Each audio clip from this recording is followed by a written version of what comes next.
ये है news network. आप देख रहे हैं भारत वन न्यूज, एक भारत एक आवाज। कानपुर संवाददाता हारून जाफरी। उत्तर प्रदेश राज्य कर्मचारी महासंघ के प्रांतीय अध्यक्ष कमल अग्रवाल ने प्रेस कॉन्फ्रेंस को संबोधित किया। कानपुर कमल अग्रवाल ने अवगत कराया कि अखिल भारतीय राज्य सरकारी कर्मचारी महासंघ के द्वारा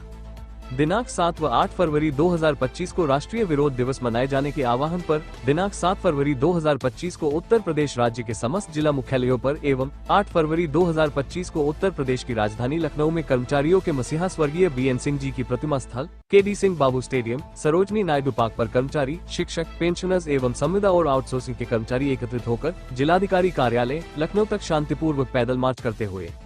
जिलाधिकारी लखनऊ के माध्यम से भोजनावकाश के समय माननीय प्रधानमंत्री महोदय, भारत सरकार एवं माननीय मुख्यमंत्री महोदय, उत्तर प्रदेश सरकार को 17 सूत्रीय राज्य कर्मचारी मांग पत्र दिए जाने का निर्णय उत्तर प्रदेश राज्य कर्मचारी महासंघ द्वारा लिया गया है। जब तक उत्तर प्रदेश राज्य में कार्यरत कर्मचारी, शिक्षक, पेंशनर्स आदि की सभी मांगे पूरी नहीं हो जाती, उनको पूरा कराने के लिए राज्य कर्मचारी महासंघ कर्मचारियों के कल्याण हेतु आवाज उठाता रहेगा। पिछले कई वर्षों से राज्य कर्मचारी महासंघ द्वारा मांग पत्र प्रेषित किए गए हैं। अत्यंत दुखद है कि आज तक उत्तर प्रदेश राज्य कर्मचारी महासंघ के प्रतिनिधि मंडल से किसी भी स्तर पर द्विपक्षीय वार्ता नहीं की गई है। उत्तर प्रदेश एक कल्याणकारी राज्य है जो नो प्रॉफिट नो लॉस पर कार्य करता है, परंतु राज्य कर्मचारी पूरी जिंदगी सेवा करने के पश्चात सामाजिक सुरक्षा के तहत उनको मिलने वाली पुरानी पेंशन की सुविधा को वर्ष 2005 के बाद से समाप्त कर दिया गया है। एक तरफ तो देश में एक देश एक टैक्स, एक देश एक चुनाव पर चर्चा हो रही है, तो दूसरी तरफ हमारे देश में वर्तमान परिवेश में 3 प्रकार की पेंशन, 1 पुरानी pension scheme, 2 national pension scheme एवं 3 एकीकृत पेंशन स्कीम दिए जाने पर अनेकों संघ संगठनों द्वारा धरना प्रदर्शन और आंदोलन किए जा रहे हैं। एवं हमारे देश के माननीय सांसदों, विधायकों, राज्यसभा सदस्यों एवं विधान परिषद सदस्यों को पुरानी पेंशन योजना के अंतर्गत पेंशन दी जा रही है। इस कारण राज्य कर्मचारियों में अत्यंत निराशा एवं रोष उत्पन्न हो रहा है और श्रमिकों के ट्रेड यूनियन अधिकारों को सीमित किया जा रहा है तथा संवैधानिक रूप से अपनी मांगों की पूर्ति के लिए किए जाने वाले आंदोलन को कमजोर करने के लिए एस्मा जैसे कड़े कानून से रोका जा रहा है। पिछले 2 माह से बिजली विभाग में निजीकरण के विरोध में बिजली कर्मचारी संगठनों द्वारा शांतिपूर्वक मास धरना एवं आंदोलन किया जा रहा है एवं बिजली विभाग में कार्यरत हजारों संविदा एवं आउटसोर्सिंग कर्मचारियों को नौकरी से निकाला जा रहा है, जो कि कतई उचित प्रतीत नहीं होता है। एवं भारतीय जीवन बीमा निगम क्षेत्र में 100% FDI करने के बजट प्रस्ताव पर आंदोलन शुरू हो गया है। दिनांक 16 जनवरी 2025 को 8वें वेतन आयोग की घोषणा की जा चुकी है। प्रेस वार्ता में प्रमुख रूप से अशद शमीम खान, रविंद्र कुमार मधुर, सुरेश कुमार आदि कर्मचारी उपस्थित रहे। कमल अग्रवाल उत्तर प्रदेश राज्य कर्मचारी महासंघ के प्रांतीय अध्यक्ष हैं। अखिल भारतीय राज्य सरकारी कर्मचारी महासंघ के आह्वान पर दिनांक 7 व 8 फरवरी 2025 को संपूर्ण भारतवर्ष के प्रत्येक राज्य में 2 दिन का 24 घंटे का राष्ट्रीय विरोध दिवस मनाने का आह्वान किया गया है, जिसके निर्णय पर सहमति व्यक्त करते हुए उत्तर प्रदेश राज्य कर्मचारी महासंघ 7 फरवरी 2025 को उत्तर प्रदेश के समस्त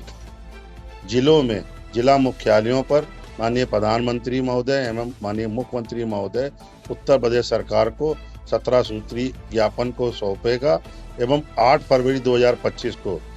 लखनऊ की राजधानी उत्तर प्रदेश की राजधानी लखनऊ में स्वर्गीय बीएन सिंह की प्रतिमा केडी सिंह बाबू स्टेडियम सरोजनी नायडू पार्क से एकत्रित होकर राज्य कर्मचारी पैदल मार्च करते हुए जिलाधिकारी कार्यालय लखनऊ जाएंगे और संबंधित 17 सूत्री मांगों का ज्ञापन माननीय प्रधानमंत्री महोदय और मुख्यमंत्री महोदय का उत्तर प्रदेश सरकार को जो संबोधित होगा वो उनके माध्यम से उनको प्रेषित करेंगे। में हमारे कर्मचारियों की अनेकों समस्याएं हैं, उसके कुछ बिंदु निम्न प्रकार हैं। सबसे पहले, जिस प्रकार हमारे देश में चर्चा हो रही है एक देश एक चुनाव, एक देश एक टैक्स, परंतु एक देश में 3 प्रकार की पेंशन की व्यवस्था की गई है, जिसमें एक पेंशन है पुरानी पेंशन व्यवस्था, जिसका लाभ सांसद, विधायक, जितने राज्यसभा सदस्य हैं, विधान परिषद के सदस्य हैं, उनको उसका लाभ मिल रहा है। और 1 अप्रैल 2005 के बाद से राज्य कर्मचारियों को उत्तर प्रदेश में इस लाभ से वंचित करते हुए राष्ट्रीय पेंशन योजना का तहत लाभ देने की बात कही गई है। और अब जो है एक नया नोटिफिकेशन गजट भारतवर्ष वाला जारी कर दिया गया है, जिसमें उसको एकीकृत पेंशन योजना का लाभ में शामिल होने के लिए कहा जा रहा है केंद्रीय कर्मचारियों को। इससे हमारे जो 1 अप्रैल 2005 के बाद के राज्य कर्मचारी हैं उनको भारी नुकसान उठाना पड़ सकता है, और उसमें भी उनको 10 साल की मिनिमम सेवा और 25 साल की सेवा पर पेंशन दिए जाने का प्रावधान है, जो कि 2 प्रकार से बहुत ही गलत और अनुचित प्रकार से उसको जारी किया गया है। उसमें संशोधन किए जाने की नितांत आवश्यकता है, और हम तो ये कहना चाहते हैं राज्य कर्मचारी महासंघ के माध्यम से कि उसको निरस्त किया जाए और समस्त कर्मचारियों को पुरानी पेंशन की योजना लागू की जाए, क्योंकि जब पूरा जीवन वो अपना नौकरी पर बर्बाद करते हैं, देते हैं, तो सामाजिक सुरक्षा के रूप में जो उनको पेंशन दी जाती है वो उनको मिलनी चाहिए। हमारी मांग नहीं मान रही है तो भविष्य में जो हम लोग अपनी मीटिंग करेंगे, बैठक तय करके आगे और धरना प्रदर्शन और अपने आंदोलन को तेज करेंगे। इसके साथ ही 16 जनवरी 2025 को ज्ञात हुआ कि भारतवर्ष में 8वें वेतन आयोग का गठन कर दिया गया है, परंतु 1 फरवरी 2025 को माननीय वित्त मंत्री महोदया द्वारा उसके लिए 8वें वेतन आयोग के वेतन के लिए 1 जनवरी 2026 में वेतन का प्रस्ताव नहीं किया गया है। इससे हमारे कर्मचारियों में अत्यंत निराशा की भावना है और वह आशा भरी निगाहों से भारत सरकार को देख रहे हैं। इसके साथ ही जो हमारे संविदा आउटसोर्सिंग कि हमारे कर्मचारी हैं, हमारे आशा बहुएं, आंगनवाड़ी, रसोईया, pump operator, computer operator, typing operator, बहुत हमें फोटोकॉपी ऑपरेटर, पंप चालक, जलकल विभाग, जल निगम, इस तरीके से जो निगमों और अन्य संस्थानों के जो लोग हैं उनको अभी नियमित नहीं किया जा रहा है।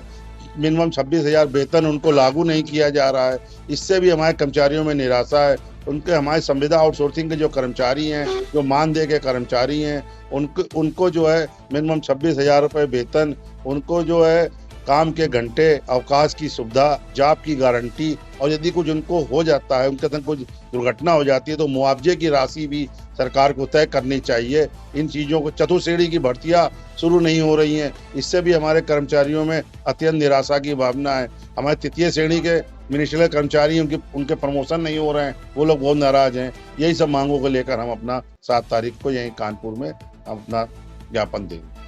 अगर आप ये वीडियो YouTube पर देख रहे हैं तो हमारा चैनल सब्सक्राइब कर लें और बेल आइकन का बटन दबाना ना भूलें। और अगर आप ये वीडियो Facebook पर देख रहे हैं तो हमारे पेज को लाइक जरूर करें।